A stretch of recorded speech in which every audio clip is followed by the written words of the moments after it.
오늘 우리에게 주신 하나님 말씀 함께 보도록 하겠습니다. 고린도후서 1장 8절부터 9절까지 말씀입니다. 고린도후서 1장 8절부터 9절까지 말씀입니다. 2절밖에 안 되기 때문에 우리 다 같이 합독하도록 하겠습니다. 준비 시작. 형제자매 여러분,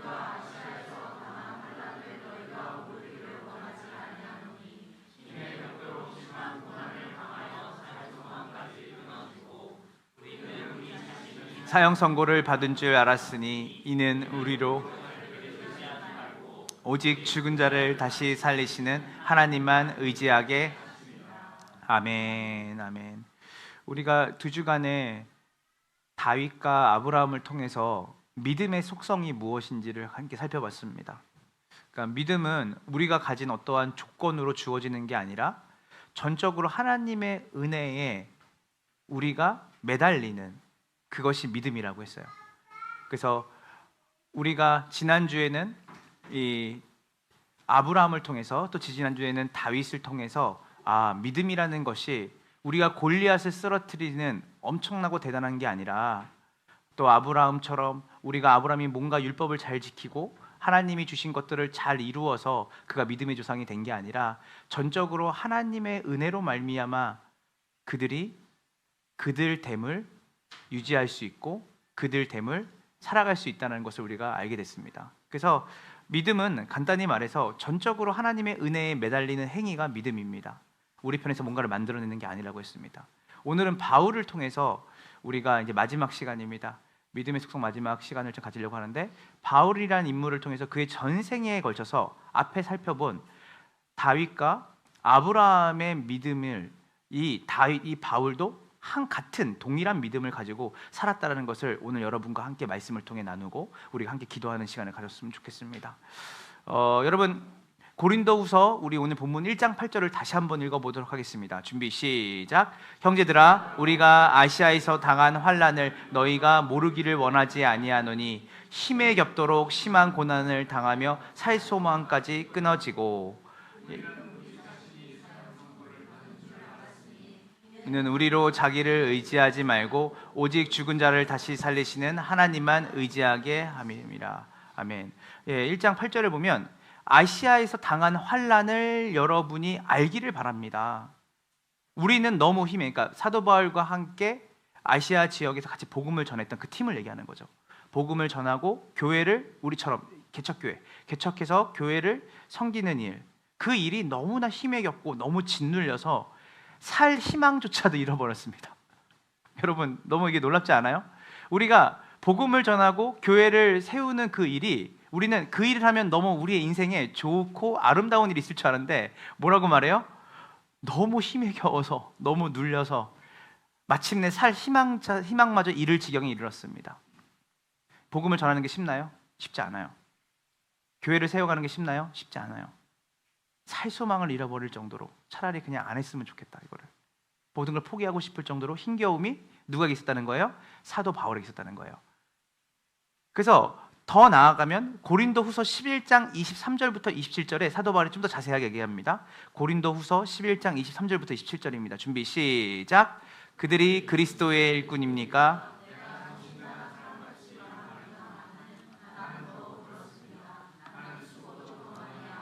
감옥살이도 더 많이 하고 매도 더 많이 맞고 여러 번 죽을 뻔하였습니다.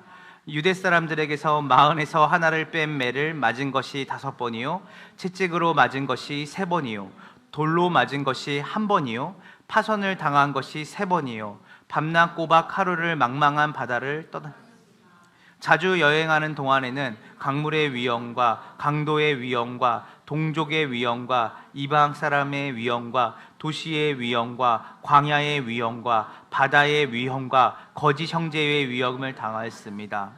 수고와 고역에 시달리고 여러 번 밤을 지새우고 줄이고 목마르고 여러 번 굽고 추위에 벗고. 자, 바울이 얼마나 고생했는지 아시겠죠? 바울이 근데 왜 자기가 이만큼 고생했다는 거를 얘기할까요? 연민 때문일까요? 내가 얼마나 고생했는지 알아? 내가 얼마나 잠을 못 잤는지 알아? 내가 얼마나 밥을 굶으면서 내 시간을 쪼개서 내가 이 일을 했는지 알아? 내가 얼마나 죽을 뻔한 위기를 겪으면서 이 일을 했는지 알아? 그래서 바울이 여기서 말하는 게 뭐냐면 내가 더 많이 누구보다. 근데 여기 일단 보면 바울이 자기가 했던 행적들을 자랑하는 것처럼 보여요. 그죠? 너무 힘들고 어려웠다는 거를. 그러나 바울이 이렇게 자세하게 자기가 얼마나 어렵고 힘든 상황에 있었는지를 이야기하는 이유가 있습니다. 사실 이 고린도 교회는요, 바울이 목회했던 교회거든요. 교회를 개척했던 교회인데 이 고린도 교회는 바울을 그렇게 확신 있게 우리의 선생님이다, 우리의 정말 하나님이 보내신 목회자라고 생각을 잘 하지 않았어요. 일단은 첫 번째로는 바울이 하나님의 사도로 우리에게, 그러니까 쉽게 말해서 하나님의 종으로 우리에게 보냈다면 바울이 어려움을 겪지 말아야 되는데 바울의 삶을 보니까 어려움이 많아요, 안 많아요? 엄청 많은 거예요. 이것이 그들이 가졌던 바울에 대한 의문이었어요. 너가 정말 하나님의 일을 한다면 하나님이 너를 복을 주시고 너의 삶을 평탄하게 해야 되는데 네가 하는 거 보니까 하는 것마다 막히고 매를 맞고 쫓겨다니고 분열이 일어나고, 그러니까 바울을 그들의 목회자로 사도직을 받은 하나님의 종으로 그들이 여기지 않았던 것은 바울이 복음을 전하고 교회를 개척하는 일에 되는 일마다 어려운 일밖에 없는 거예요. 이게 첫 번째 그들이 가졌던 의문이었어요. 정말 네가 하나님의 사람이라면 하나님이 너의 삶을 평탄케 해줘야 되는 거 아니야? 두 번째, 여러분이 고린도전서를 보면 문벌이 있는 자가 어디 있고 지혜 있는 자가 어디 있냐, 누구는 아볼로파요, 누구는 예수파요 막 나오잖아요. 뭐냐면 사실 바울은 서신서를 보면 자기 보고 뭐라 그러냐면 내가 말이 약하다. 말이 약하고 내가 사람들이 볼 때 두렵고 사람들 앞에 쓰는 게 두렵고 떨린다. 그러니까 즉 우리가 글로 봤을 때는 바울은 대단히 용감하고 담대하고 사내 대장부 같은 기계가 있는 것처럼 생각이 들지만 사실 바울은 언변에 탁월한 사람이 아닙니다. 오히려 글에 강한 사람이죠. 그리고 바울은 볼품이 없는 외모를 가졌다는 것을 세계사를 전공하는 모든 사람들이 바울의 모습을 생각할 때 굉장히 그는 민머리에다가 머리가 없고 그는 약간 절뚝거리는 발을 가졌고 그리고 실제로는 굉장히 왜소한 체격을 가졌을 거라고 예상을 합니다. 그러니까 한번 생각해 보세요. 여러분 앞에 어떤 목회자가 서서 설교를 하는데 말을 계속 더듬는 거예요. 저 있잖아요. 봐봐 이렇게 말하고. 그리고 보니까 뭐 제가 민머리를 뭐 이렇게 여러분한테 뭐 이렇게 이런 거 아니에요. 그렇지만 외모로 봤을 때도 되게 약해 보이고 그리고 비실비실해 보이고 또 그리고 가끔 설교하다 가끔 쓰러져서 몸을 떨기도 해. 거품 물고 간질이든 안질이든 눈이 잘 안 보이는 사람을 못 알아보든 사실은 바울은 말과 그의 외모가 사람들이 생각할 때 자신들의 목회자라고 생각할 만큼 유능한 사람으로 보여지지 않는 사람이었다는 거예요. 그래서 아볼로파다. 누구는 아볼로파라 할 때 아볼로는 알렉산드리아에 있는 수사학 아시죠? 말을 잘하는 그쪽의 도시에서 대표적인 수사학 선생님이었거든요. 아볼로는. 그러니까 바울보다는 아볼로가 말을 잘해요, 못해요? 아니 어떻게 똑같은 말을 해도 저 아볼로는 말을 저렇게 청산유수처럼 잘하지? 우리 바울 선생님 봐봐, 좀 말 좀 배워야 될 것 같아. 그러니까 같은 교회에 목회를 하고 있는 바울 리더십인데도 불구하고 그 안에 바울이 가지고 있는 그런 자격과 조건에 대해서 사람들이 의문을 가진 거예요. 그래서 바울의 사도직에 대한 의문, 그 의문에 대해서 당신이 정말 하나님의 종입니까? 그 종이라면 어떻게 이렇게 고난을 많이 받습니까? 두 번째, 당신은 왜 이렇게 유능하지 않습니까? 이 두 가지에 대해서 바울이 답답해 안 답답해요? 야, 내가 진짜 말로 안 해서 내가 얼마나 많이 고생했는지 알아? 내가 얼마나 많이 힘든지 알아? 그래서 바울은 이렇게 변론한 거예요. 오늘 우리가 이 고린도후서 1장과 우리가 11장에 보면 바울이 막 자기의 삶에 대해서 내가 얼마나 고생했는지 얘기를 하잖아요. 거기에 요지는 이렇습니다. 너희들이 내가 사도직을 가졌던 것에 대해서 의문을 갖잖아. 내가 하나님의 종이라는 거를 너가 거기서 너희들이 의문을 갖지만 사실 한번 생각해봐. 이런 말입니다. 내가 만약에 하나님의 부르심이 아니라면 이 고생을 하겠냐는 거예요. 내가 매를 맞고 헐벗음에 처하고 내가 잠도 제대로 못 자고 40에 하나 감한 매를 맞으면서까지 내가 왜 이 사역을 하겠냐는 거예요. 복음을 전하는 일을. 왜냐하면 이거는 나의 사심과 사욕 때문에 내가 이 일을 한 게 아니라 하나님이 나를 귀하게 여기셔서 당신의 복음을 전하는 그 자리에 나를 부르셨기 때문에 내가 이 일을 감당한다라고 하는 것이에요. 그러니까 당신은 왜 이렇게 복음 사역하는데 왜 이렇게 어려워? 당신은 왜 이렇게 고난과 시련이 당신에게만 몰려있는 것 같아?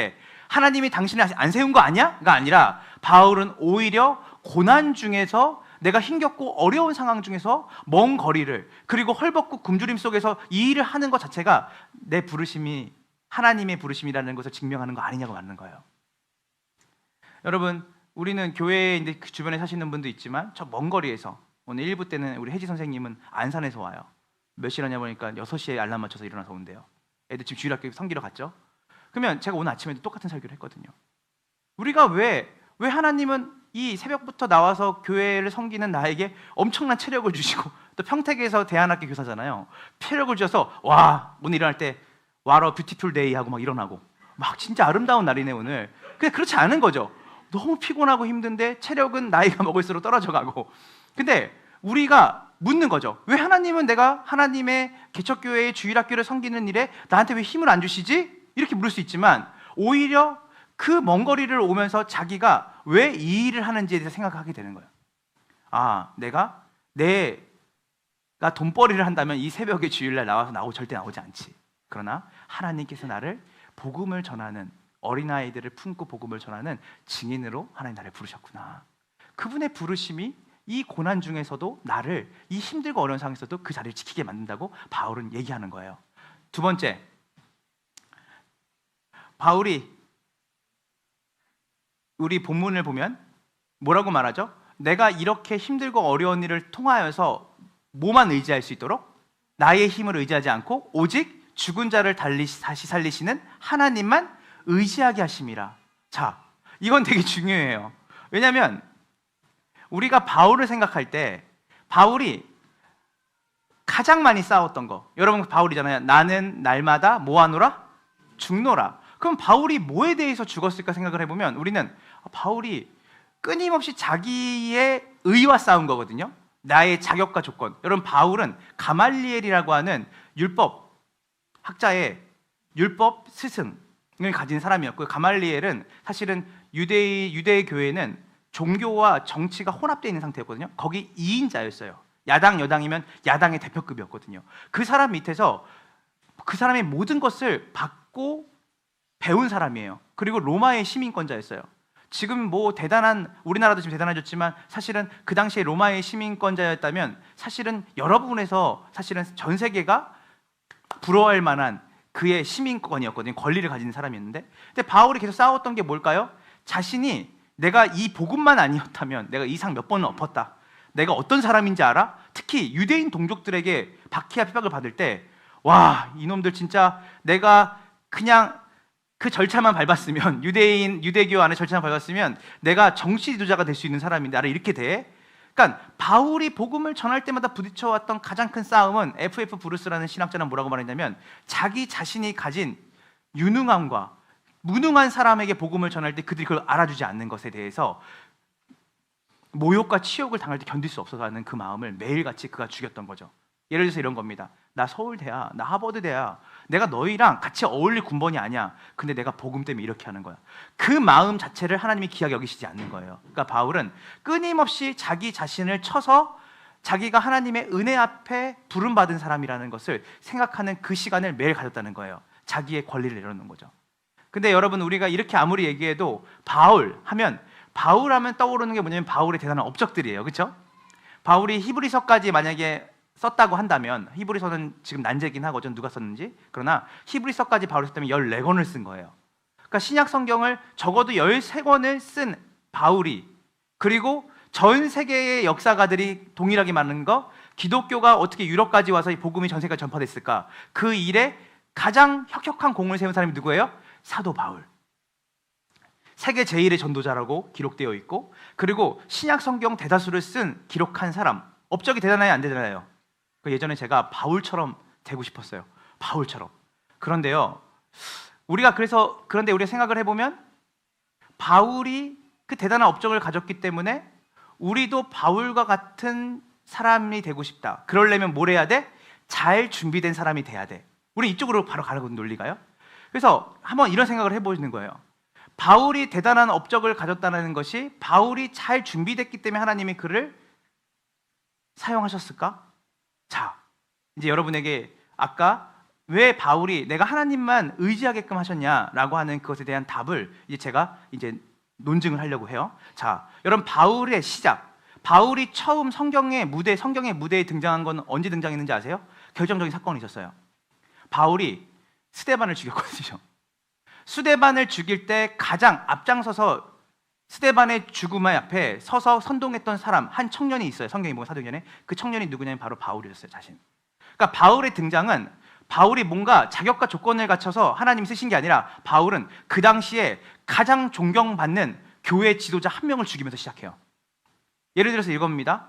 여기 있는 우리 창준 형제가 저희 교회에 왔는데 저를 살해하고 신앙생활을 시작한 거예요. 이것만큼 엉망인 시작이 어디 있겠어요? 맞아요, 안 맞아요? 그러니까 여러분들이 바울의 업적에 가려서 그렇지 바울의 시작은 하나님이 시작해도 이렇게 시작하면 안 되는 거예요. 아싸리 바울이 스데반이 막 돌 맞아 죽으려고 그럴 때 바울이 아닙니다, 여러분. 제가 스데반을 변호하겠습니다 해서 대신 돌도 몇 개 맞아주고 그리고 스데반을 막 안고 가면서 그 피신을 시켰으면 우리가 바울의 시작이 좋아요, 안 좋아요? 좋지만 바울은 앞장서서 스데반을 죽인 사람이에요. 그렇게 시작해요. 그리고 이후에 바울의 전생애를 보면 비참한 그 자체였어요. 쫓겨다니고 동족들에게 살해 위협을 당하고 40에 하나 감한매를 39대를 2번이나 맞고. 여러분 아시죠? 왜 40에 하나 감한매였을까요? 보통 로마에서 징벌을 내리다 보니까 곤장을 40대 맞으면 다 죽어버리는 거예요. 그래서 한 대를 덜 때리는 거예요. 이게 뭔 말이에요? 죽지 않을 만큼 맞은 거예요. 40대 때려버리면 죽어버리니까. 그러니까 바울의 삶에는 정말 우리가 생각할 때 전혀 따라가고 싶지 않은, 그러나 우리가 항상 우리의 그런 어떤 잘못된 특징 중에 하나가 뭐냐면 그 사람이 이루어놓은 업적으로 그 사람을 평가하는 게 있지만 실제로는 바울의 시작도 살인자로 시작이 된 거예요. 하나님의 몸된 교회를 가장 열심히 섬겼던 스데반 집사를 죽이면서 시작이 돼요. 그리고 그의 삶 전체가 뭐예요? 고달픔 자체예요. 그러니까 제가 바울을 생각할 때 바울이 뭐 14권의 뭐 서신서를 쓰고 이런 게 아니라 고달픔이 바울을 보면 생각이 나요. 이의 삶 전체는 한 교회에서 안정되게 목회한 것도 아니고 계속 복음이 없는 곳에 전하는 삶을 살았기 때문에 늘 쫓겨다니는 삶이었고 박해받는 삶이었고 굶주림과 정말 그 산 가운데 눈물 없이는 볼 수 없는 진짜 산파와 같은 영화 같은 삶을 산 거죠. 근데 바울이 이런 1년에 스데반을 죽이면서 자기가 죽이고 나서 이후에 그리스도인이 됐고 자기의 삶 전체가 교회를 섬기고 전도를 하는, 이방인들을 전도하는 그런 삶을 사는데 잘 되는 일, 육적으로 평안하고 만족하고 풍성한 일이 전혀 없는 자기의 삶. 신앙적으로 여러분 이런 일이 있다고 생각해 보세요. 근데 바울이 이 여정을 통해서 깨달은 바가 있어요. 그게 뭐냐면 오늘 말했던 본문이에요. 지금 이 배경을 가지고 바울이 시작이 조건으로 시작한 게 아니라 그런 조건이 없는 사람이에요. 오히려 교회 지도자를 죽이고 시작한 거예요. 그리고 그의 삶 자체가 계속 박해와 힘들고 어려운 거예요.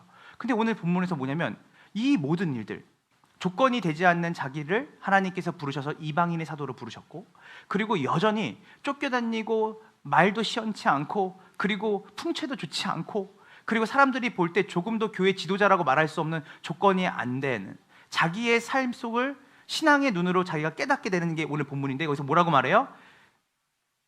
우리 자신을 의지하지 않고 누구를? 죽은 사람을 살리시는 하나님을 의지하게 위함입니다. 만약에 바울이 자기의 조건 때문에 이방인의 사도가 되었고 자기의 조건 때문에 신앙 그 교회를 가는 곳마다 존경받고 역시 가말리엘 문화생이야, 역시 로마의 시민권자들은 달라, 교양이 있잖아. 바울이 만약에 그것이 자기의 삶 가운데 작동이 됐다면 그는 하나님을 의지하지 않고 자기가 가진 조건을 의지하면서 자신의 신앙생활을 했을 거라는 거예요. 자기가. 그래서 하나님이 이런 일들을 나에게 허락하신 것은 내가 내 힘을 의지하지 않고 누구만 하나님을 의지하게끔 하시려고 하나님이 그 일을 나에게 허락하셨다는 거예요. 하나님이 왜 이런 일을 허락하실까요? 짓눌리게 하시고 때로는 우리 인생 가운데 어려움을 겪게 하시고. 한번 여기 한번 잘 생각해 보세요. 인생의 희노애락을 생각할 때 기뻤던 일들이 있지만 우리의 삶에 노와 애가 더 많은 인생을 살아요. 사실은. 왜 하나님은 내 인생을 이렇게 힘들고 어렵게 인도하시는 거지? 시와 락만 있으면 얼마나 좋겠어요. 근데요, 우리는 이런 일들을 우리가 겪으면서 분노할 일들, 슬퍼하는 일들, 그리고 기뻐하는 일, 그리고 우리가 많이 즐거워할 수 있는 일을 생각하면서 우리가 기본적으로 생각하는 건 뭐냐면 우리에게 희와 락이 있으면 뭐라고 생각하냐면 내가 하나님 앞에 신앙 고백을 잘하고 충성된 일꾼으로 살았기 때문에 하나님이 나에게 희와 락을 주시는구나. 또 어떨 때는 뭐냐면 내가 왜 이렇게 힘들고 어렵고 가슴 아픈 일을 당해야 되지? 생각할 때는 우리는 계속 계산하죠. 그때 내가 무엇을 하나님 앞에 서운하게 해드렸나? 내가 그때 충성되게 하나님께 뭘 하지 않았기 때문에 하나님이 나한테 이런 일을 허락하시는 건가? 기본적으로 욥의 친구들이 욥에게 말했던, 조롱했던 그 말이 어디에 기반이 되어 있냐면 우리의 행위에 기반이 되어 있는 거예요. 그래서 제가 가끔 이런 생각을 해요. 그래도 내가 하나님 앞에 그 십몇 년 전에 수원역에서 전도를 그렇게 많이 했으니까 하나님이 지금 나를 그런 전도를 할 수 있는 여러 가지 여건과 환경을 가르치고 이런 것도 주셨구나. 근데 아닌 거예요. 우리는 항상 우리가 가진 어떠한 조건이 작동이 돼서 이 사람을 만나고 어떠한 조건이 작동이 돼서 내 삶에 하나님이 이런 복을 주신다 생각해요. 이거 자체가 뭐냐면 율법주의예요. 우리의 헌신과 열심과 대단한 신앙 고백이 우리를 하나님이 그것을 보시고 그 조건을 보시고 우리를 위대한 사람으로 사용해 주시기를 바라는 그 신앙 고백 자체가 잘못된 고백이라는 거예요. 그래서 이렇게 고백하는 사람들의 특징이 있어요. 뭔지 아세요? 내가 주를 열심히 섬겨했는데 저 믿지 않는 남편 때문에 내가 진짜 힘들어 죽겠네. 사단아 물러거라. 설교 준비하는데 애들이 아빠 우리랑 같이 어저께 게임을 계속 하잖아. 그래서 사단아 내가 주의 일을 하는데 아이를 통해서 역사하냐. 이렇게 생각하면 안 된다는 거예요. 우리는 항상 뭐라고 말하냐면 내가 주님 앞에 엄청난 신앙의 고백과 충성된 일꾼으로 사는 것을 통해서 주님이 그것을 보시고 나를 위대한 하나님의 사람으로 쓰실 거란 생각을 해요. 그렇지 않아요. 그것을 생각하면서 살아가는 사람 특징이 뭔지 알아요? 현실적으로 내가 주님의 일을 위해서 엄청난 신앙 고백을 하고 주의 일에 봉사하는 일에 방해가 되는 내 가족, 내 앞에 있는 여러 가지의 어려움들을 뭐라 하냐면 다 사단이 우리를 방해한다고 생각을 해요. 그렇지 않다는 거예요. 여러분, 제가 왜 이렇게 얘기하지 않는지 이 논리를 좀 전개를 해볼게요. 여러분, 하나님께서 자신의 백성, 바로 여러분들이죠. 저와 여러분과 같은 자신의 백성에게 가장 먼저 하나님께서 없애고 싶어하는 장애물은 여러분들이 교회 나오는데 방해하는 그 가족이 아니에요. 여러분들이 뭔가 주님의 일을 열심히 하고 싶은데 툭툭 나를 건드리게 하는 공과금 내는 그 일이 아니라고요. 주님이 가장 우리에게 먼저 없애고 싶어하는 장애물은 뭔지 아세요? 따라해 보세요. 나의 의. 나의 의는 뭐예요? 내가 고집스럽게 붙잡고 있는 나의 자격과 조건인 거예요. 내가 이 사람만 안 만났다면, 내가 이런 일터에만 안 갔다면, 내가 이런 분위기와 이런 상황에 놓이지 않았다면 나는 주님을 위해 더 멋지게 살 수 있었는데 이 사람들 때문에 내가 이 모양 이 꼴을 했다는 거예요. 근데 그렇지 않아요. 우리가 생각할 때는 나는 이것을 했고 너는 이것을 안 했고, 그러니까 우린 계속 어디에 걸려 있냐면 나는 주님을 위해서 기도를 많이 했고 너는 기도를 안 했고, 나는 통독을 많이 했고 너는 통독을 많이 안 했고, 너는 예배를 정말 저번 주일에 빠졌고 나는 예배를 드렸고. 그래서 우리는 어디에 하나님이 우리를 사용하실 때 어디에 기준을 두냐면 우리 행위에 하나님의 사용하신 거, 하나님의 선하신 개입이 우리의 행위에 달려있다고 생각하는 거예요. 이걸 뭐라고 하냐면 이걸 율법주의라 생각하는 거예요. 그래서 우리가 주님을 위해서 열심히 신앙 고백하고 열심히 봉사하지 않으면 주님이 우리의 삶 가운데 악한 일로 개입하시고, 우리가 열심히 주님을 위해 살면 주님이 우리를 선하신 일로 개입하신다고 생각하는 것 자체. 그래서 어떤 사람을 판단이 똑같아요. 네가 왜 그런지 알아? 네 기도 안 해서 그래. 네가 왜 그런지 알아? 말씀 안 봐서 그래. 네가 왜 그런지 알아? 너가 하나님 앞에 온전한 11조 신앙 고백 안 들어서 그래. 죄송합니다. 이렇게 우리의 신앙을 정의하면 안 되는 거예요. 주님이 우리에게 진짜 원하는 신앙은 뭔지 아세요? 주님, 저에게 은혜를 주십시오. 주님, 저를 불쌍히 여겨주십시오. 내가 뭔가를 했기 때문에 주님이 우리에게 뭔가를 주는 게 아니라 그분의 자비와 은혜로 우리를 살리시고 인도하시는 거예요. 이것을 여러분들이 갖지 않으면 계속해서 어디에 기준이 있냐면 내가 잘했고 못했고에 있는 거예요. 사람을 판단할 때도 정죄할 때도 쟤는 저랬고 나는 이랬기 때문이라고 여러분이 가는 거예요. 그래서 교회 안에 어떤 부분들이 있냐면 경쟁이 심해요. 얼마나 기도했냐, 뭐 했냐, 은연중에 저도 여기서 벗어날 수 없는 거예요. 몇 시간 기도했냐, 몇 시간 뭐 했냐, 그리고 서로 확인해요. 그러다가 자존심 상하고 말로는 안 하지만 그냥 저 사람을 시기하고 저 사람을 정죄하고. 그래서 우리가 교회 안에 이런 게 난무해요. 이게 뭐냐면 율법주의 신앙이에요. 기독교의 복음의 핵심이 뭔지 아세요? 용서예요. 오래 참음이에요. 은혜를 구하고 긍휼을 구한 자, 그리고 위로와 안부가 있는 거예요. 오늘 주일에 왔는데 지난주에 안 봤다가 오늘 온 거예요. 그러면 지난주에 교회 왜 안 왔어요? 그 마음이 아니라 지난주에 못 봐서 오늘 너무 보고 싶었어요. 한 주 동안 사시느라고 힘드셨죠? 기독교는 날카로운 논리와 정죄로 하는 게, 왜냐하면 그리스도께서 우리를 대하시는 방법이, 여러분 여기서 주님이 논리를 우리를 대했으면 여기 살아남을 사람이 어디 있겠어요? 이걸 계속 잊어요. 왜냐하면 인간의 본성 자체가 어디에 걸려있냐면 행위에 걸려있기 때문이에요. 했다, 안 했다, 안 했다, 했다에 걸려있기 때문이죠. 그래서 어쩌면 우리도 율법적인 판단으로만 하나님께 받는 복을 이야기하고 그 복을 내가 조금이라도 누리고 있다면 그 복 자체를 내가 그렇게 했기 때문에 복을 누리고 저 사람은 그렇게 하지 못했기 때문에 복을 누리지 못하는 거라는 생각을 여러분이 가지고 있다면 오늘 이 시간 바른 교정이 여러분에게 있기를 소망합니다. 그래서 하나님께서 자기의 백성에게 전생에 거쳐 훈련시키는 게 있어요. 따라해 보세요. 자기 파산, 자기 포기. 하나님 이 두 가지를 하나님이 전생에 거쳐서 훈련을 시키세요. 고린도후서 12장 7절부터 10절을 우리 함께 보도록 하겠습니다. 준비 시작.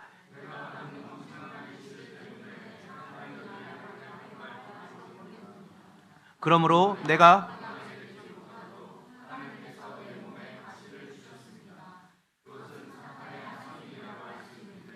그것으로 나로 하여금 교만해지지 못하게 하시려는 것입니다. 나는 이것을 내게서 떠나게 해달라고 주님께 3번이나 간청하였습니다. 내게 이렇게 말씀하셨습니다. 내 은혜가 내게 족하다. 완전하게 된다. 그러므로 그리스도의 능력이 내게 머무르게 하기 위하여 나는 더욱더 내 약점들을 자랑하려고 합니다. 그러므로 나는 그리스도를 위하여 병약함과 모욕과 궁핍과 박해와 곤란을 겪는 것을 기뻐합니다. 내가 약할 때에 아멘. 바울이 오히려 이 약함을 기뻐한대요. 왜 그럴까요? 그리스도의 능력이 내게 머무르기 때문에, 나를 교만해지지 않게 하기 위해서. 여러분, 이 땅에 살아가는 사람들은 자기의 삶의 성공 여부를 뭐라고 얘기하냐면 악착같이 내가 무언가를 준비해서 이룬 것을 가지고 성공 여부를 가르죠. 그래서 뭐가 있냐면 이거 내가 어떻게 이룬 건데, 내가 이걸 어떻게 내가 마련한 건데. 그래서 그 사람들의 성공 기준은 뭐냐면 얼마나 자수성가를 했는지, 그리고 내가 얼마나 많은 소유를 내 노력으로 만들었는지에 대해서 뭐라고 말하냐면 그것을 가지고 성공 여부를 따지는 거예요. 신앙은 정반대입니다.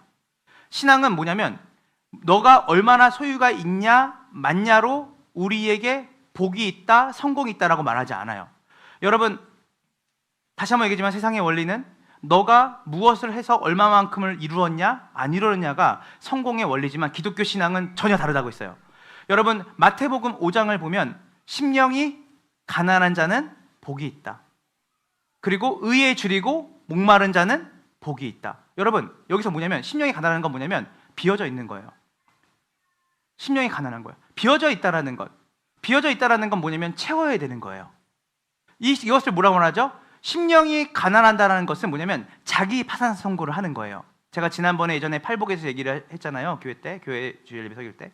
심령이 가난하다는 건 어떤 의미냐면 나는 하나님 없이는 오른쪽이든 왼쪽이든 단 한 발자국도 나갈 수 없는 사람입니다. 철저하게 하나님 의존을 갖는 가난함이죠. 하나님, 저는 제 힘으로는 살아갈 수 없어요. 그래서 기도는 무엇이냐면 오늘 아침에 눈을 떠서 내가 내 생명과 내 오늘 하루의 호흡을 내가 관리를 잘해서 주우신 게 아니라 하나님이 오늘 나에게 생명과 호흡을 주셨다는 것에 감사. 오늘 예배도 앉자마자 눈물이 왈칵 쏟아지는 이유는 무엇이냐면 여러분들이 이 예배 때 내가 아침부터 고생해서 내가 여기 교회 예배 왔지, 이런 마음이 들었다면 여러분은 철저하게 복음의 은혜를 누리지 못하는 거예요. 오늘 여기 앉자마자 눈물이 나는 거는 나에게 오늘도 생명 주시고 호흡 주셔서 오늘도 하나님께 예배를 드릴 수 있는 은혜를 주신 것에 대해서 너무 감사하구나. 주님, 오늘 제가 주님께 드릴 게 아무것도 없지만은 주님이 나를 아침에 깨우시고 나에게 걸어다닐 수 있는 두 다리와 힘을 주셔서 예배 드리게 하시니 감사합니다. 그래서 심령이 가난하다는 것은 나에게 어떠한 권리와 조건도 없다라는 것을 주님께 고백하는 것이고, 의에 줄이고 목마른다는 것은 하나님 없으면 나는 살 수 없다라고 하는 고백인 거예요. 이런 사람이 기도를 하는 거예요. 이런 사람들이 뭐 하는 거냐면 복음을 복음대로 알고 살아가는 거예요. 그래서 성경은 우리에게 하나님의 은혜만을 구하고, 나는 할 수 없지만 하나님만이 하실 수 있는 그 삶으로 하나님께 매달려서 그 은혜를 구하는 삶을 뭐라고 말하냐면 복된 삶이라고 그래요. 복된 삶. 그래서 이렇게 잘못 오해하면 안 된다고 했죠. 심령이 가난해지면 복이 있구나. 내가 의에 줄이고 목마른 사람이 돼야지 복이 있지, 내가 심령이 가난해져야겠다, 내가 의에 줄이고 목마르져야겠다, 이런 조건으로 복을 받는 게 아니에요. 이 마태복음 5장에 나오는 심령이 가난한 자, 의에 줄이고 목마른 자, 이것은 뭐냐면 따라해 보세요. 증상. 이미 하나님의 은혜로 그 복을, 구원을 받은 사람의 증상인 거지, 이걸 이렇게 내가 되려고 나를 비워야겠다 이거는 타종교예요. 그래서 구원을 받은 사람의 특징, 하나님께 오직 은혜로 그 믿음을 가진 사람의 특징은 무엇이냐면 나는 하나님 없이는 살 수 없는 사람입니다 라고 하는 그 고백을 하게 되는 거예요. 그리고 뭐냐면 하나님, 제가 하나님으로 채워지지 않으면 저는 다른 어떤 것으로도 채워질 수 없는 사람이라는 것이 뭘 나오는 거예요? 그 은혜로 믿음을 얻고 복을 얻은 사람의 증상으로 나오는 게 심령이 가난한 자고 애통하고 의에 줄이고 목마른 자의 삶이 나오는 거예요. 이게 우리의 삶이 없다, 그러면 우리의 회심을 의심해 봐야 되는 거예요. 왜 나는 하나님 없어도 나는 멀쩡하게 살 수 있지? 나는 왜 하나님 없어도 내 힘과 능력으로 이루어는 것을 가지고 나는 기쁨과 모든 것을 누릴 수 있다고 생각하지? 정말 죄송합니다. 이 부분을 명확하게 우리가 배우고, 여기서부터 이 기초 1 더하기 1은 2니까 바로 넘어가자가 아니라 왜 1 더하기 1이 2가 되는지에 대해서 가장 기초적인 덧셈을 우리가 깊이 생각하지 않았기 때문에 믿음을 골리앗을 쓰러뜨리는 게 믿음이라 생각하고, 우리가 가진 어떤 자격과 조건으로 주님께 열심히 드리면 주님이 거기에 대해서 페이백으로 나를 위대한 빌리그레함으로, 나를 위대한 마더 테레사 같은, 또 때로는 어떤 유명한 빌 게이츠나 이건희처럼, 우리가 늘 좋아하는 얘기잖아요. 저 재벌인데 하나님 믿었대. 와, 근데 그 사람이 고백하는 거면 하나님이 하셨습니다. 근데 제가 얼마나 힘들고 어렵게 살았냐면요, 제가 이렇게 해서 결국은 굶으면서까지 이렇게 했습니다. 청년들이요, 야망을 가지세요. 정말 여러분이 가진 실력과 조건을 저 많이 가지세요. 성경은 그렇게 얘기하지 않아요. 어디 자랑을 합니까?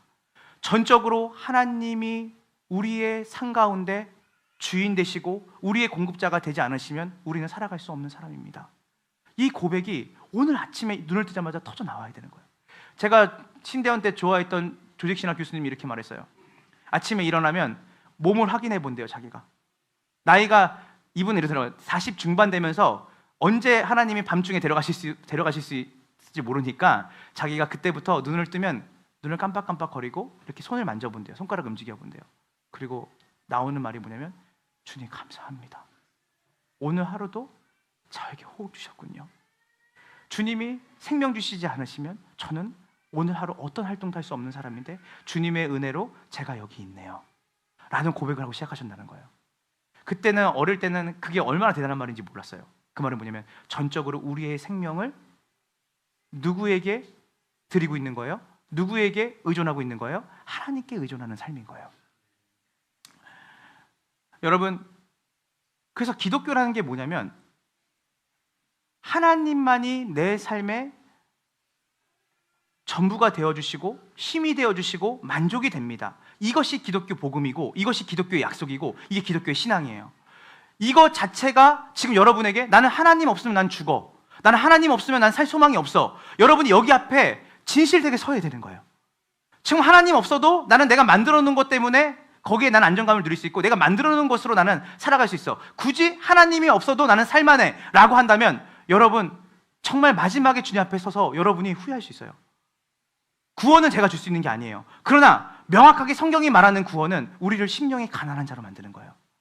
내가 어떤 걸 가져도 어떤 걸 누려도 하나님 없으면 저는 아무것도 제 삶에 만족과 기쁨을 누릴 수 없는 존재입니다라는 그 고백이 여러분 가운데 터져 나온다면 여러분은 그 믿음으로 여러분은 그 은혜로 살아가는 하나님의 복을 누리는 사람이라는 것을 여러분이 아시기를 소망합니다.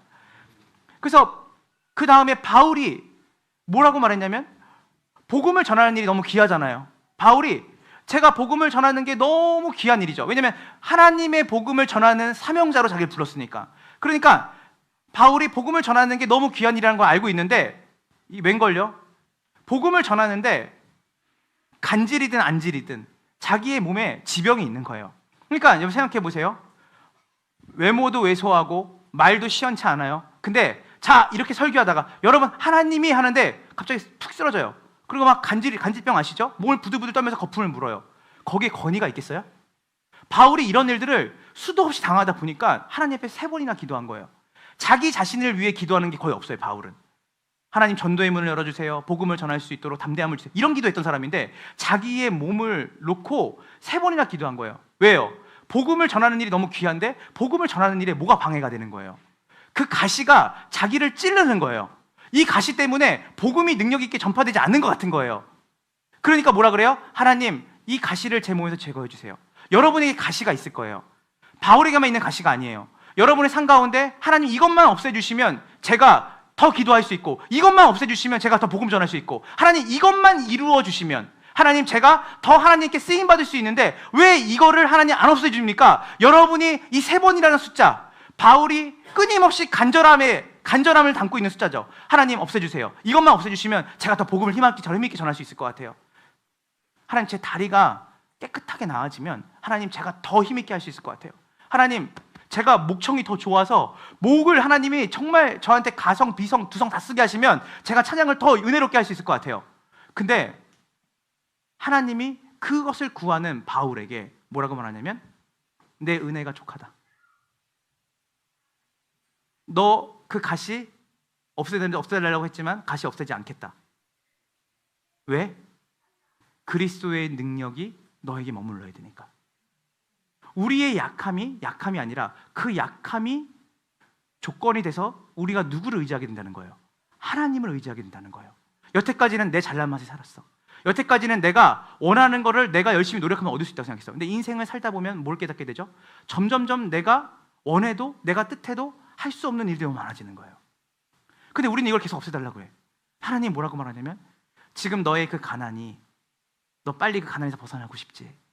너의 그 몸의 지병, 너 빨리 그거 없애고 싶지? 바울이 똑같은 거예요. 주님, 제가 이것만 없애주시면, 저를 좀만 부욕해 주시면, 헌금도 많이 하고 하나님 제 삶에 조금 더 하나님이 안락하게 해주시면 제가 하겠습니다. 그래서 주님 뭐라 하냐면, 따라해보세요. 네 은혜가 네게 족하다. 왜냐하면 그리스도의 능력이 내게 머무르기 때문이야. 그래서 바울이 뭐라고 말하죠? 고린도후서 12장 9절을 다 같이 볼게요. 준비 시작. 내 은혜가 내게 족하다. 내 능력은 약한 데서 완전하게 된다. 그러므로 그리스도의 능력이 내게 머무르게 하기. 자, 여러분 이거 얼마나 대단한 말이에요. 우리는 약점이 생기면 약점을 빨리 제거해달라는 기도를 하지만 주님이 뭐냐면, 그 약점이 오히려 너를 누구께로 머무르게 한다? 그리스도의 능력에 머무르게 하는 통로가 된다는 거예요. 교만했던 사람이 겸손해지는 거예요. 거만했던 사람이 낮아지는 거예요. 여러분, 이거 진짜 우리끼리 하는 말이지만 미치고 환장할 노릇이죠. 가시를 없애달라고 했는데 안 없어주시니까. 근데요, 여러분 인간의 죄된 본성의 가장 큰 특징이 뭔지 아세요? 따라해보세요. 하나님 없이도 나는 할 수 있어. 이게 죄된 본성이거든요. 여러분의 죄된 본성에서 특징이 뭐냐면, 굳이 아이를 놓고 기도할 필요 있어? 내가 돈이 있고 학원 보낼 돈이 있고 내가 딱 부르는 보모 부를 수 있는데, 내가 굳이 하나님 의지할 필요 있어? 오늘 아침에도 내가 젊은데 눈을 뜬 게 다 내가 관리 잘해서 눈을 뜬 거지. 그러니까 저절로 되는 거 아니야? 하나님 없이도 살 수 있다라고 하는 것이 가장 큰 죄된 특징이에요. 하나님이 바울에게 가시만 없애주면, 바울아 그 가시 없애주면 너 위험하다. 왜냐하면 너가 나를 의지하지 않으니까. 너가 그거 없앤다고 해서 조금 더 강해질 수 있다, 세상적으로. 그러나 진짜 강함이 뭔지 알아? 전능하고 천지를 다스리시는 하나님이 너의 삶의 전부가 되어지는 삶이 가장 강한 삶이 된다. 그리스도의 능력이 내게 머물기를 네가 원해라. 얼마나 위로가 되는지 몰라요. 하나님 왜 이 부분을 해결해 주시지 않죠가 아니라, 하나님 그것 때문에 기도하게 되는 거예요. 그것 때문에 주님을 자랑하게 되는 거예요. 이거 내가 한 게 아니지. 알아요. 예전에는 능력이 있을 때는 그래도 내가 이게 있으니까 내가 했지. 내가 좀 더 열심히 했지. 이제는 뭐예요? 나는 이렇게 약점이 많고 연약한 사람인데 어떻게 이런 일이 이렇게, 하나님의 일이 이렇게 됐지? 아, 이거 하나님이 하셨구나. 하나님의 능력이 나를 붙잡고 가시는 거구나 라는 것을 깨닫게 된다는 거예요. 이것이 어디와 연결되냐면요, 우리 지난 시간에 갈라디아서 2장 20절 기억나시죠? 지난주 설교예요. 갈라디아서 2장 20절을 다 같이 볼게요. 준비 시작. 나는 그리스도와 함께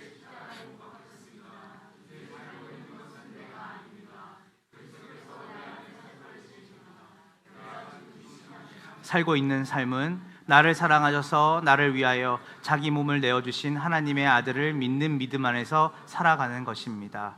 자, 따라해보세요. 하나님의 아들을 믿는 믿음 안에서 살아가는 것입니다. 자, 하나님의 아들을 믿는 삶이라는 게 뭐였어요?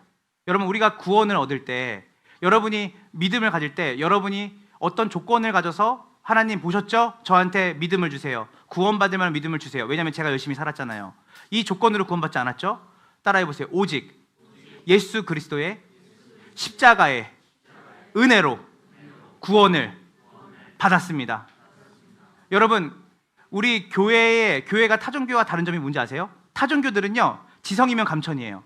그래서 우리가 열심히 뭔가를 하는 것으로 내가 만들어낸 것을 그 하나님이 보시고 그래 너 잘했다, 내가 너한테는 이걸 줘야겠다 라고 말하는 게 타종교예요. 기독교는 뭔지 아세요? 여러분, 데이드 플래시라고 하는 목사님이 레디컬이라는 책을 썼는데 그 책이 베스트셀러예요. 그 책에서 뭐라고 말해요? 타종교 지도자들과 만난 거예요, 이 목사님이. 근데 타종교 지도자들이 뭐라고 말해요? 아유, 우리 뭐 이렇게 서로 구원의 길이 하나라고 말할 필요가 뭐가 있습니까? 어차피 저 산 꼭대기로 올라가면 우리 다 같이 만나는 거 아니겠습니까? 인생은 고행이고 고행 끝에 우리는 열심히 수행하면 같은 신 일자를 만나는 겁니다, 같이. 근데 이 데이비드 플랫이 이렇게 얘기했대요. 승려들한테 아닙니다. 기독교는 우리는 그 산을 오를 수 없기 때문에 그분이 그 산을 내려와서 우리를 만나주신 것이죠. 우리 행위가 아니에요. 오직 그분의 은혜로 구원을 받았다고 갈라디아서 2장 20절에 얘기하는 거예요. 자, 보세요.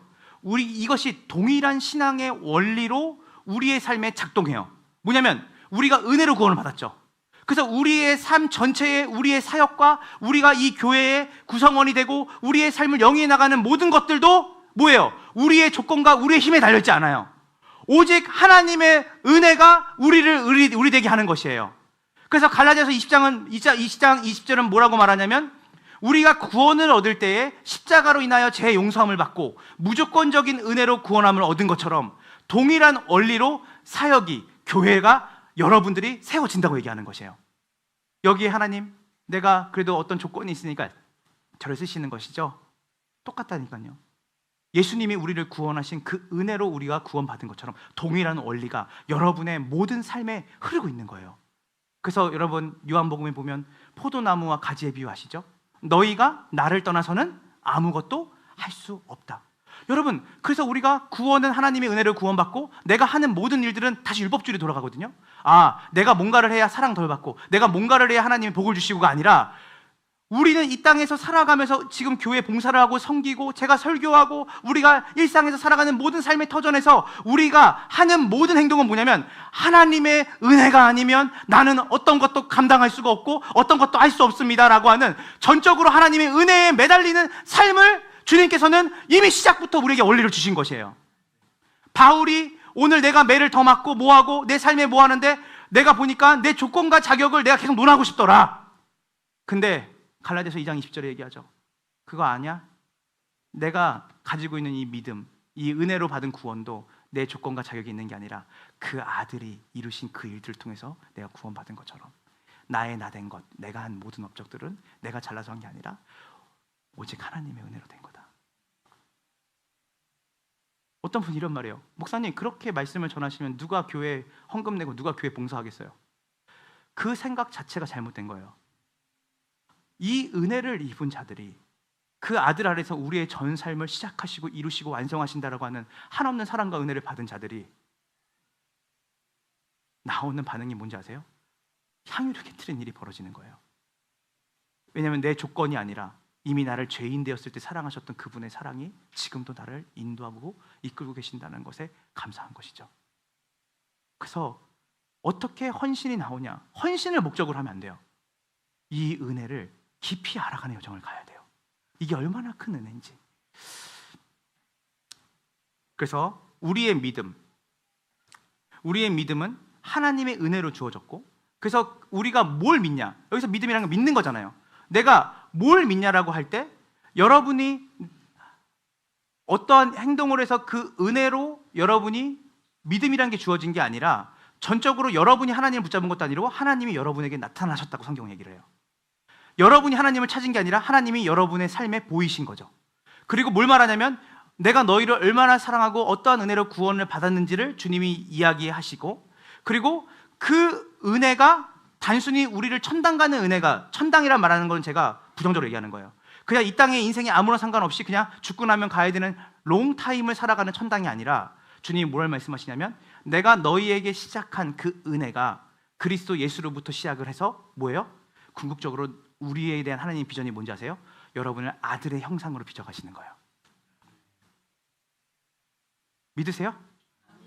너희 안에 착한 일을 시작하신 이가, 빌립보서죠, 그리스도 예수의 날까지 너희를 완성하신다고 했어요. 이루신다고 했어요. 저는 여전히 성질이 급하고, 저는 여전히 인내심이 없고, 저는 어제까지는 주변 사람에 대해 배려심이 많은 행동을 했는데 오늘은 내가 그렇지 않은 거. 오늘 1부 예배 때 이제 결혼을 앞둔 이제 형제 자매가 왔어요. 우리 충영 간사님, 충영 형제님. 제가 뭐라고 하냐면 결혼은 하나님이 우리를 사포하는 사포질과 같다.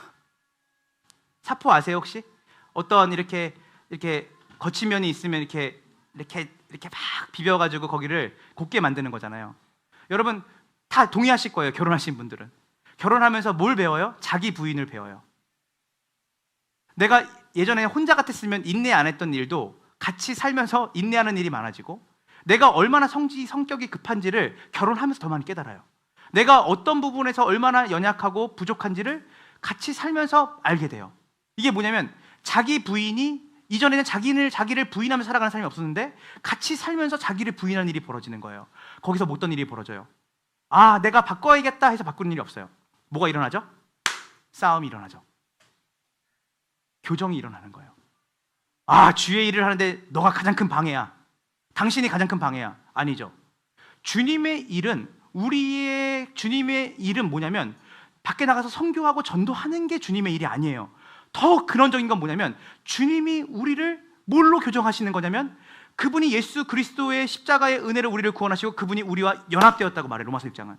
여러분 안에 그리스도와 여러분이 함께 연합되어 있게끔 하시는 성령이 계시는 거예요.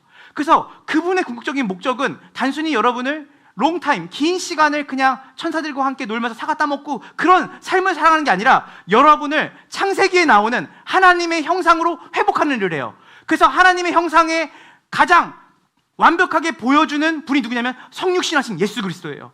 그분의 성품과 그분의 인내와 갈라디아서 5장에 나오는 성령의 9가지 열매가 다 예수 그리스도의 성품이에요. 그 성품이 그 중에서 어느 부분은 내가 있을 수 있어요. 그러나 나머지 부분에서 내가 한 명 미달인 게 있죠. 주님은 어떤 일을 우리의 삶 가운데 전생에 걸쳐서 우리를 레슨하시냐면 우리를 예수 그리스도를 닮아가는 그 여정으로 주님이 우리를 교정하시고 우리를 빚어가세요. 한번 봅시다. 이 교회 안에 다양한 사람들이 있어요. 어떻게 그냥 나랑 다 똑같은 사람들, 나하고 성격 비슷한 사람끼리 모이면 되지. 그냥 혼자만 감정 소비 안 하고 신앙생활하면 되지. 왜 교회에 다양성이 있는지 아세요? 여러분이 완벽한 사람이 아니기 때문이에요. 모난 곳이 있어요.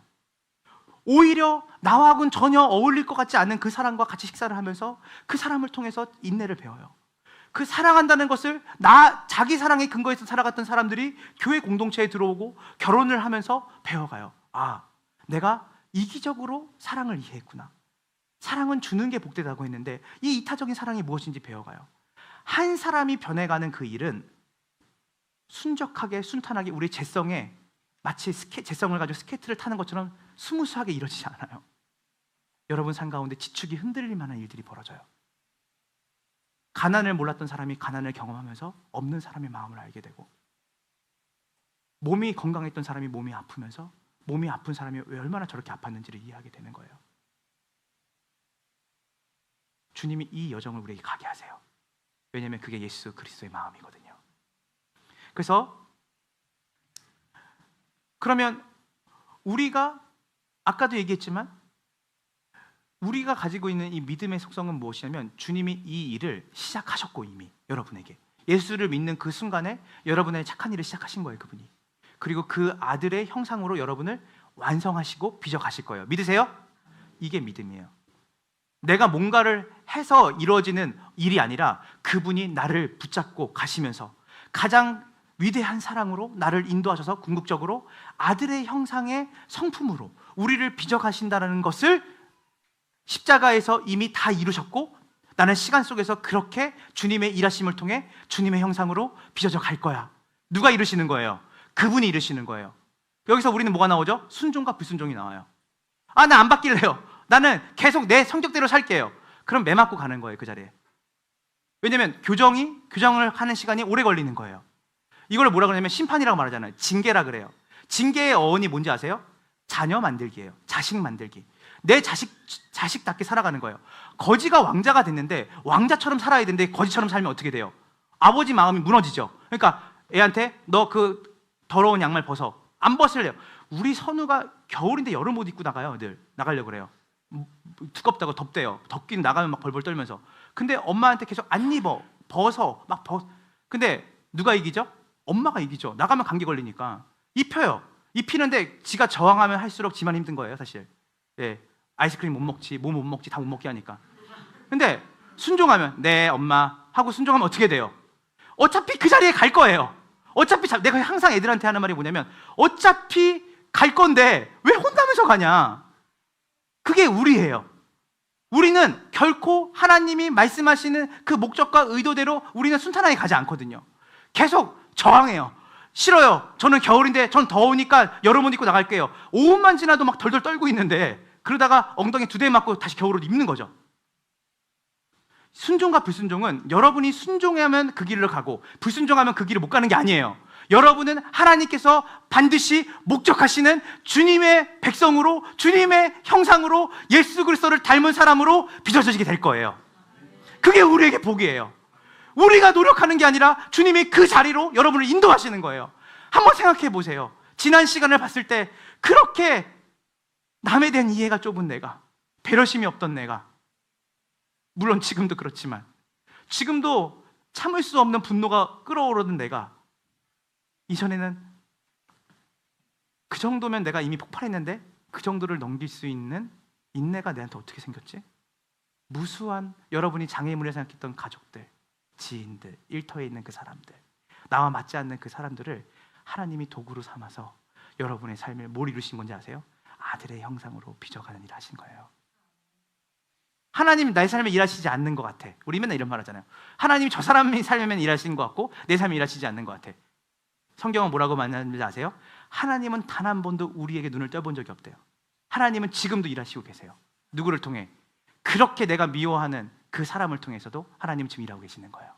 지금 내가 그렇게 가고 싶지 않은 그 일터와 학업의 현장과 때로는 내 삶에서 묵묵하게 헌신하고 수고해야 되는 그 자리도 뭐예요?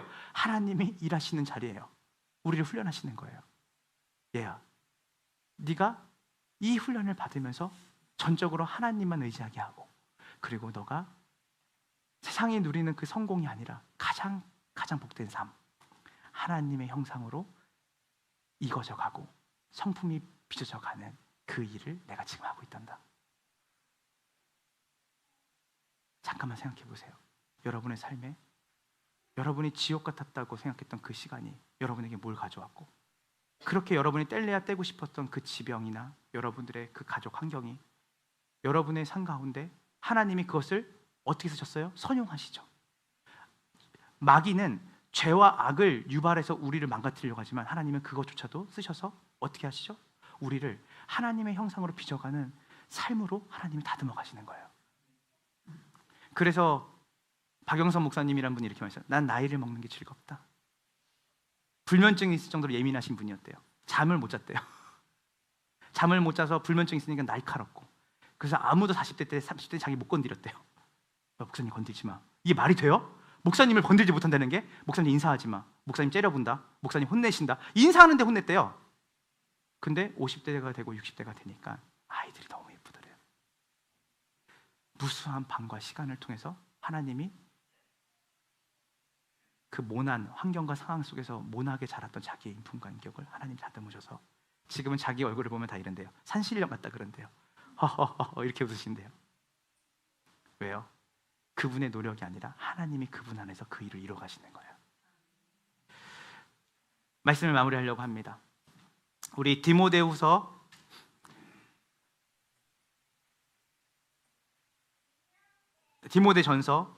우리 1장 17절을 우리 다 같이 읽겠습니다. 디모데전서 1장 10절에 준비 시작. 영원하신 왕 곧 없어지지도 않고 보이지도 않는 오직 한 분이시 아멘. 이게 바울이 했던 유언장이에요. 내가 여태까지 했던 그 모든 일들 다 제가 한 게 아닙니다. 오직 누구만 존귀와 영광이 영원토록 우리 하나님께만 있었으면 좋겠어요. 제 인생에 제가 한 것이라고는 주님이 제 삶에 만들어 놓으신 결과밖에 없습니다. 나는 회방자요, 핍박자요, 나는 박해자였습니다.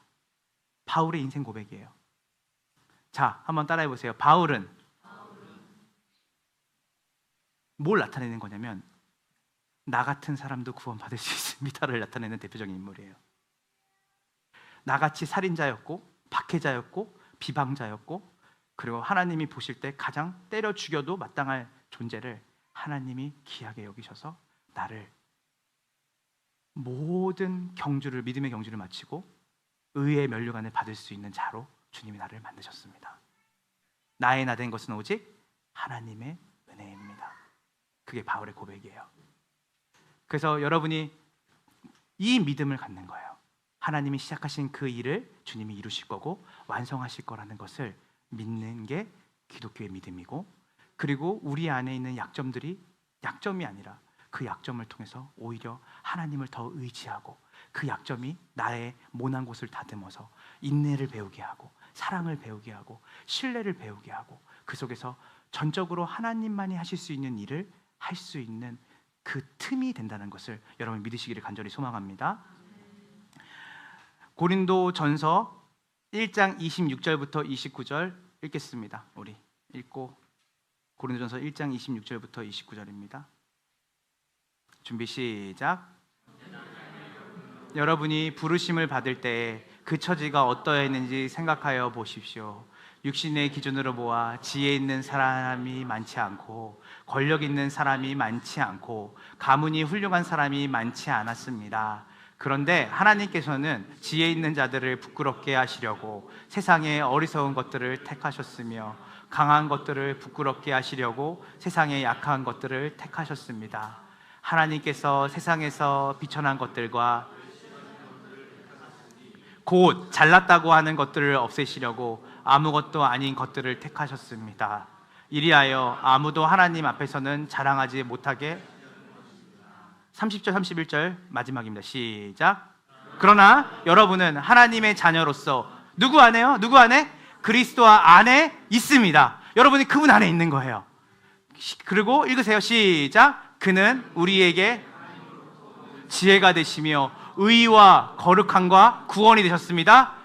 그것은 성경에 기록되어 있는 바 누구든지 주님을 자랑하라고 된 대로 되게 하시려는 겁니다. 아멘. 우리 다 같이 고백할게요. 하나님 감사합니다. 하나님이 다 하셨습니다. 우리의 실수와 연약함이 있었지만 그 실수와 연약함까지도 하나님이 도구로 사용하시는 선하신 분이에요. 우리가 저지른 일이에요. 그러나 하나님이 그 일들을 들어서서 여러분을 하나님만이 하실 수 있는 놀라운 일로 여러분을 다듬어 가셔서 궁극적으로 여러분을 통해 하나님이 영광 받으실 거예요. 우리 시간 다 같이 함께 우리 찬양하고 기도하며 나아가도록 하겠습니다.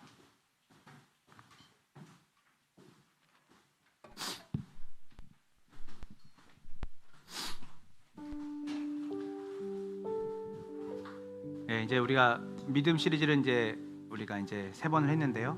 그러니까 믿음은 우리 편에서 가진 신념이 아니라고 했어요. 믿음은 하나님이 다 해놓으신 것을 내가 믿겠다라는 거예요. 그분이 이루실 거예요. 우리의 의도치 않고 때로는 우리의 죄성이 만들어낸 결과도 그 하나님이 우리가 예수 안에 있기 때문에 예수 안에서 그 부분을 선용하셔서 주분의 가장 아름다운 도구와 방법으로 여러분을 다듬어 가시는 거예요. 그래서 어제 설교 준비하는데 새벽에 눈물이 나더라고요. 지나온 시간을 생각해 보니까 지긋지긋했던 그 시간들, 지긋지긋했던 그 삶들, 그리고 나에게 화살을 꽂았던 그 수많은 동역자들, 사람들, 근데 그들에 대한 분노가 제 안에 있더라고요. 그 환경과 상황. 근데 그 상황과 환경이 어쨌든 그 상황을 통해서 하나님이 저를 지금 이 자리에 세우셨잖아요. 그래서 하나님이 약속하신 것을 지금 내 삶에 이루고 계시는구나. 하나님은 쉴 틈 없이 일하고 계시는구나. 뭘 위해서? 대단한 빌리그레엄 같이 수천 명, 수억 명 앞에 복음을 전하는 설교자로 만드시는 게 하나님의 목적이 아니에요. 하나님이 저한테 그러셨어요. 어제 내가 너한테 관심이 있다.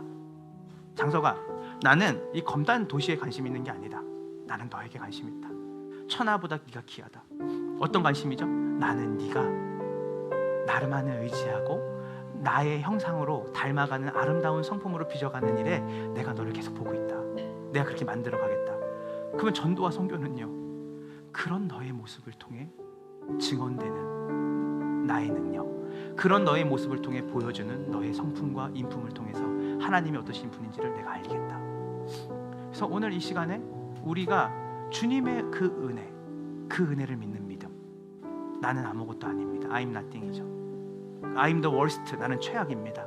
그러나 주님의 은혜가 나를 주님의 복음을 전하는 충성된 종으로 만든다는 것을 믿습니다. 우리 이 시간 다 같이 고백하며 나갑시다.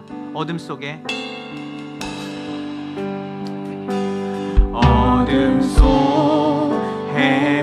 헤매이던 내 영혼 갈 길 몰라 방황할 때에 주의 십자가 영광의 그 빛이 나를 향해 비추어 주셨네. 주홍빛보다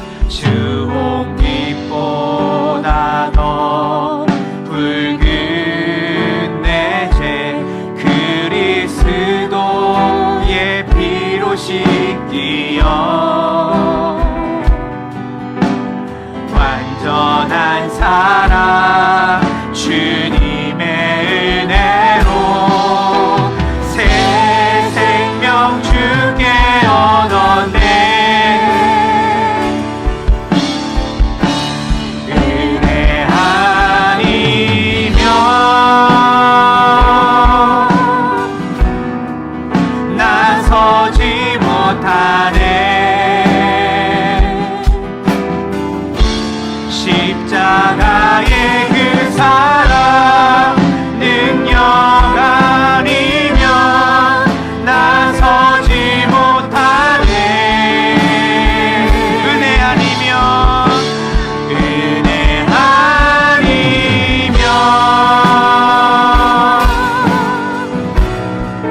나서지 못하네.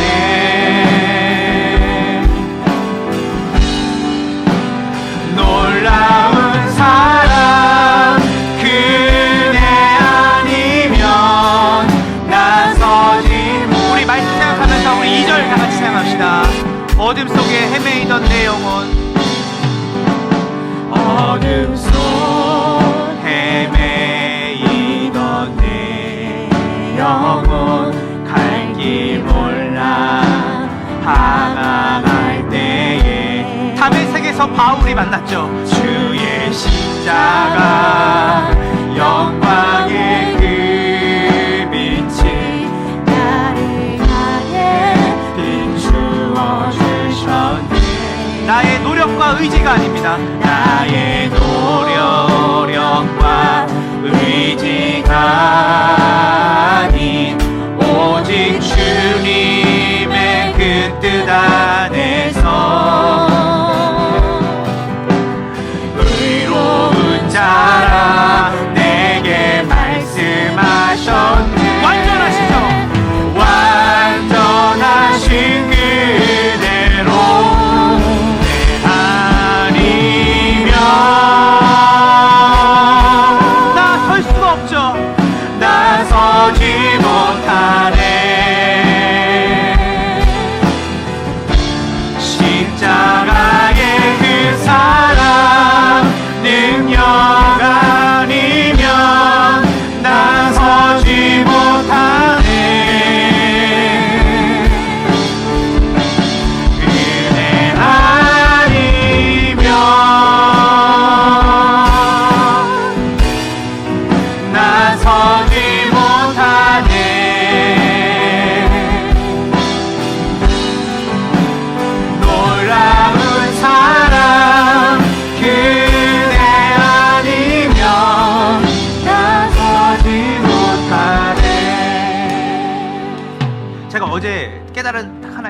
뭐냐면, 저는 검단 함께하는 교회 담임 목사 아니었으면 진짜 말씀 안 봤을 거예요.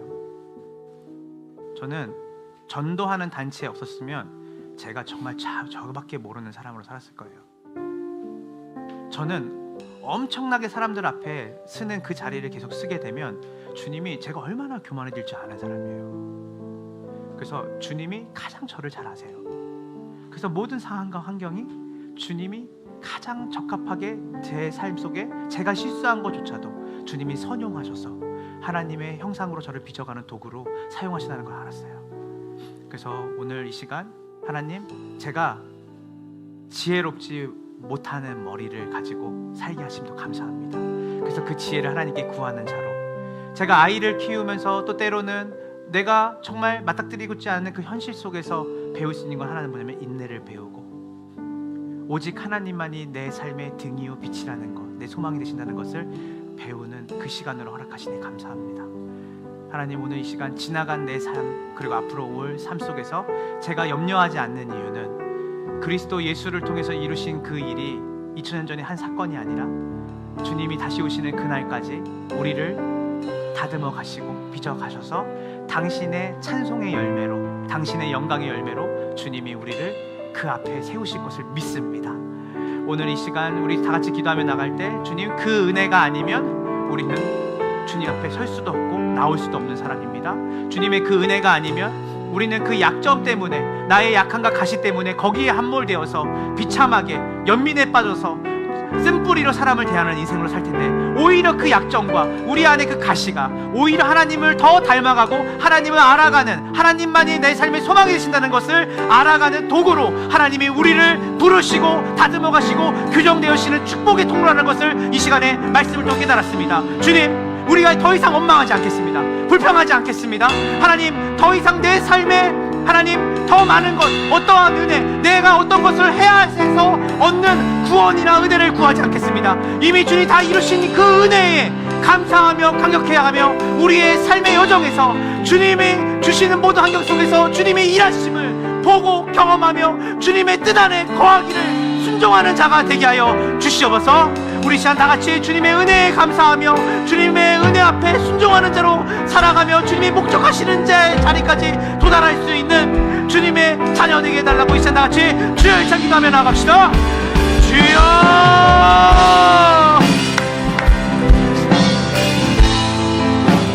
하나님, 이 시간 가운데 하나님, 우리가 바울을 통하여서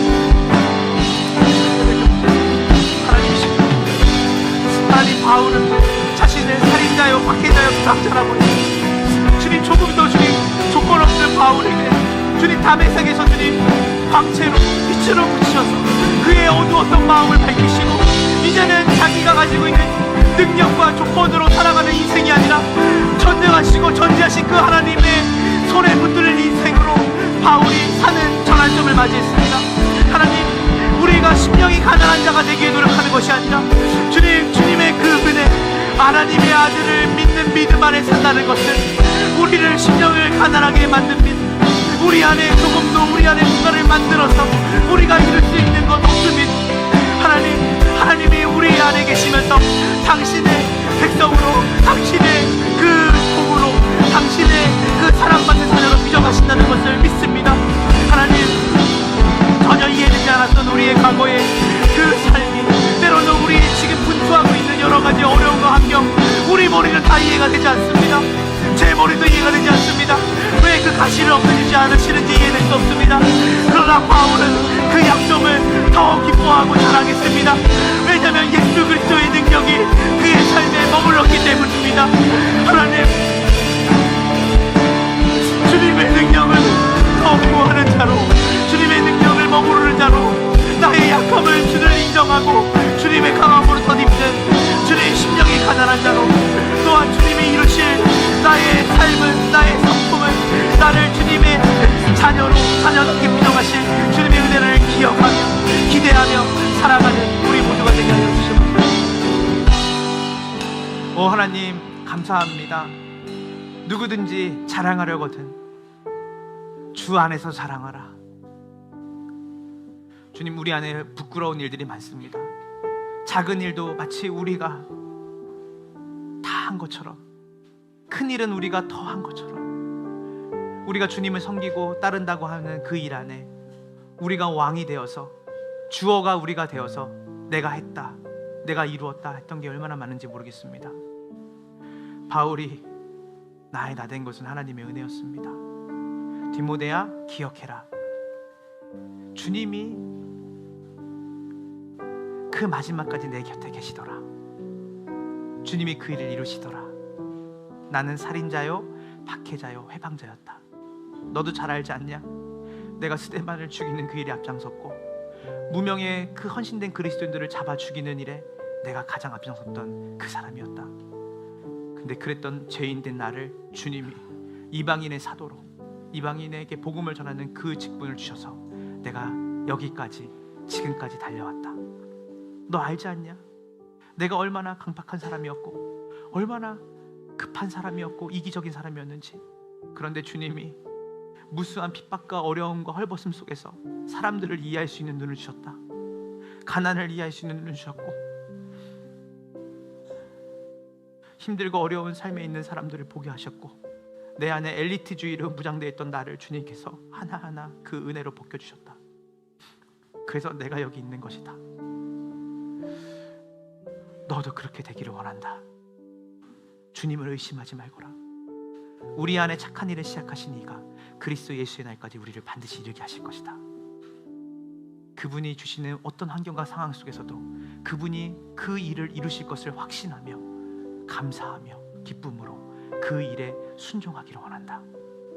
하나님, 함께하는 교회 모든 성도들이 바울의 겉면처럼, 그리고 바울을 통해 말씀하신 하나님의 음성을 듣고 이들의 삶 속에 여전히 쓴뿌리가 있고 엉켜있던 그 모든 것들을 인간의 머리가 아니라 그 상황과 환경을 통해서 더 하나님께 나아갔고, 그 어렵고 힘든 것 때문에 더 많이 기도할 수 있는 자격을 가졌다는 것을 생각나게 하시고, 앞으로 이후에 지금 있는 또 여러 가지의 첩첩산중과 같은 어려움과 시련과 고난의 벽들이 있지만, 그 벽들 안에서도 그것이 저주요 가시가 아니라 그 가시를 통해서 오히려 우리의 약함을 주님 앞에 자랑하며 주님을 더욱더 붙잡는 우리 복된 함께하는 교회 성도들 되게 하여 주시옵소서.